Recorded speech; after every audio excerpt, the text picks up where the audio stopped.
Hello everyone, आपका एक बार फिर से वेलकम करते हैं आज के हमारे इस फ्रेश वीडियो पे। तो आज इस वीडियो के अंदर मैं आपके साथ डिस्कस करने वाला हूं जेएम स्मॉल कैप फंड डाइट ग्रोथ। तो इस वीडियो के अंदर मैं आपके साथ डिस्कस करूंगा इसने अब तक कितना रिटर्न दिया है। हालांकि इनका अभी लिस्टिंग हुए एक सप्ताह ही हुआ है। अगर कोई एनएफओ के अंदर अपना इन्वेस्टमेंट नहीं कर पाए थे तो क्या अभी करना सही रहेगा या फिर नहीं रहेगा, इसका जो है स्टॉक होल्डिंग क्या है। इसके बाद हम लोग देखेंगे इसका एक्सपेंस रेशियो, एग्जिट लोड, यानी कि ए टू जेड हम लोग जेएम स्मॉल कैप फंड डाइट ग्रोथ के अंदर देखने वाले हैं। तो बात करते हैं जेएम स्मॉल कैप फंड डाइट ग्रोथ। ये एक इक्विटी म्यूचुअल फंड है जो कि स्मॉल कैप के अंदर आता है और ये काफी हाई रिस्क म्यूचुअल फंड है। लिस्टिंग हुए हुए आज करीब 10 दिन हुए हैं। 10 दिन में इसने जो रिटर्न दिया है वो 3.14% का रिटर्न दे दिया है। अब हम लोग इसके अंदर, मेरा भी इन्वेस्टमेंट है एसआईपी के थ्रू। हमने लगाया था 1,000 रुपया, जो कि वह 1,000 का एसआईपी किया। टोटल रिटर्न अभी तक 3.14% का रिटर्न अभी तक मुझे मिल गया है। अब हम लोग एनएवी देखते हैं। तो आज के डेट में इसका एक एनएवी का प्राइस है 10 रुपया 31 पैसा।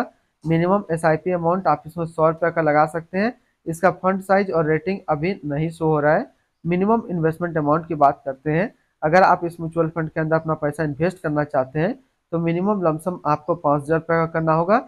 और अगर आप एसआईपी करते हैं तो मिनिमम एसआईपी आप 100 रुपया का कर सकते हैं।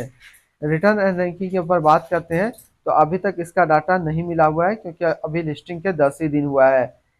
अगर आप इसके आसपास सिमिलर फंड्स देखेंगे स्मॉल कैप में, तो इसके आसपास जो सिमिलर फंड्स है वो है Nippon India small cap fund डाइट ग्रोथ और क्वांट स्मॉल कैप फंड डाइट ग्रोथ। इसके आसपास दो इस तरीके का सिमिलर फंड है। इनकी एक्सपेंस रेशियो की बात करते हैं तो इनका एक्सपेंस रेशियो 0.54% का। एग्जिट लोड की बात करते हैं, अगर आप इन्वेस्ट किया हुआ पैसा 180 दिन के अंदर निकालेंगे तो फिर आपको 1% का एग्जिट लोड देना होगा।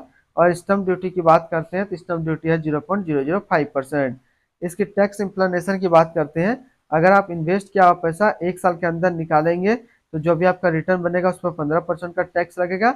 अगर आप 1 साल के बाद इससे अपना पैसा निकालेंगे और 1 साल में आपका लगभग अगर 1 लाख प्लस रिटर्न बनता है तो फिर आपको 10% का यहाँ पे एग्जिट लोड देना होगा। Fund house and investment objects को देखते हैं तो JM financial mutual fund total assist में इंडिया में 32 नंबर पर रैंक करता है।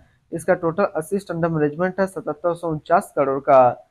बात करते हैं जेएम स्मॉल कैप फंड डाइट ग्रोथ। ये एक इक्विटी म्यूचुअल फंड है जो कि लॉन्च किया गया JM mutual fund financial mutual fund की तरफ से। इस फंड का करंटली असिस्ट अंडर मैनेजमेंट है 7749 करोड़ का और लेटेस्ट ने भी है 10 रुपया 31 पैसा। बात करते हैं जेएम स्मॉल कैप फंड डाइट ग्रोथ। ये एक काफी हाई रिस्क म्यूचुअल फंड है। इसमें मिनिमम एसआईपी अमाउंट 100 रुपये का सेट किया गया है और मिनिमम लमसम 5,000 रुपये का सेट किया गया है। अगर आप इन्वेस्ट किया हुआ पैसा 180 दिन के अंदर निकालेंगे तो फिर आपको 1% का एग्जिट लोड देना होगा। और इसकी फंड बेंचमार्क की बात करते हैं तो इसका फंड बेंचमार्क है Nifty small cap 250 total return index. अब हम लोग बात कर लेते हैं कि क्या हमें जेएम स्मॉल कैप फंड डाइट ग्रोथ के अंदर इन्वेस्टमेंट करना चाहिए या फिर नहीं करना चाहिए। तो अगर आप आज के डेट में जेएम म्यूचुअल फंड को देख रहे हैं तो ये काफी अच्छा हर कैटेगरी पे कर रहा है। तो अगर आप स्मॉल कैप ढूंढ रहे हैं तो आप इसके अंदर अपना इन्वेस्टमेंट कर सकते हैं।